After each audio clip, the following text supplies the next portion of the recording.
Can you go to jail if you accidentally commit a crime? What if no one's injured?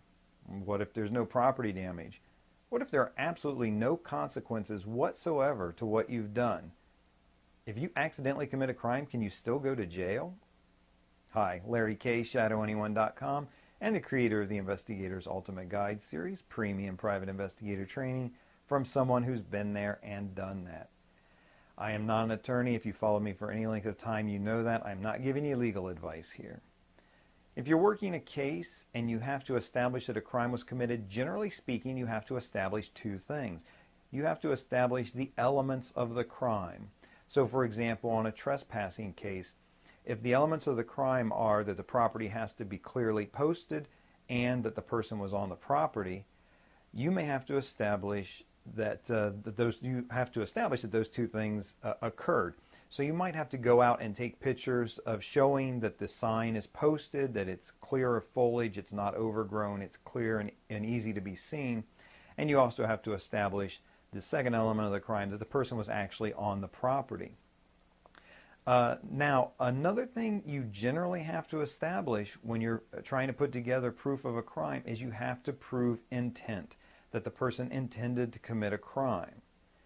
And that's very, very important. There are times when a person can do something that establishes the elements of the crime, but there's no intent to commit the crime. For example, I'll give you a real classic example here.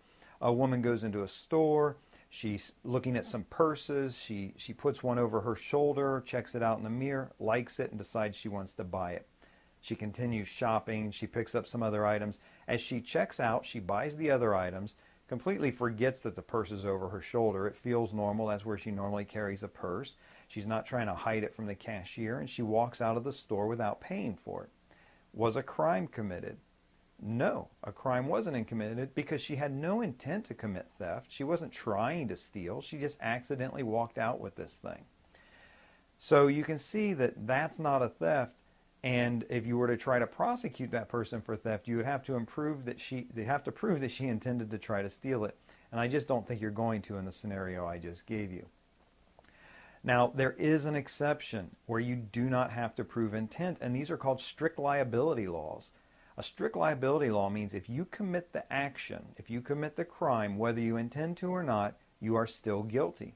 And a classic example in a lot of jurisdictions is serving alcohol to an underage person. You may be the most diligent bartender. You may be very, very opposed to underage people drinking. You may check all the IDs. But if you serve an underage person alcohol, even by accident, you think of the wrong year while you're figuring out the age, or the ID doesn't match, it's not quite right, but you didn't check it properly, and you still serve this person alcohol, you have committed a crime of serving alcohol to an underage person.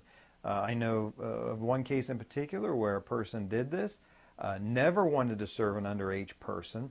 It was a police sting. The underage person never drank the alcohol, never consumed it, but they did purchase the alcohol underage, and the bartender was found guilty. Now, can you go to jail for this? Absolutely. There are some judges that will give you a weekend in county lockup for serving alcohol to an underage person. That's just going to happen no matter what. And there's an example where there was no intent to commit a crime, but the action itself did cause the person to commit a crime. And this is the type of thing that you need to know about. If you have any questions about elements of the law, any legal questions, please check with an attorney in your area. This is Larry Kaye, ShadowAnyone.com. Remember, do the right thing, even if it's the hard thing.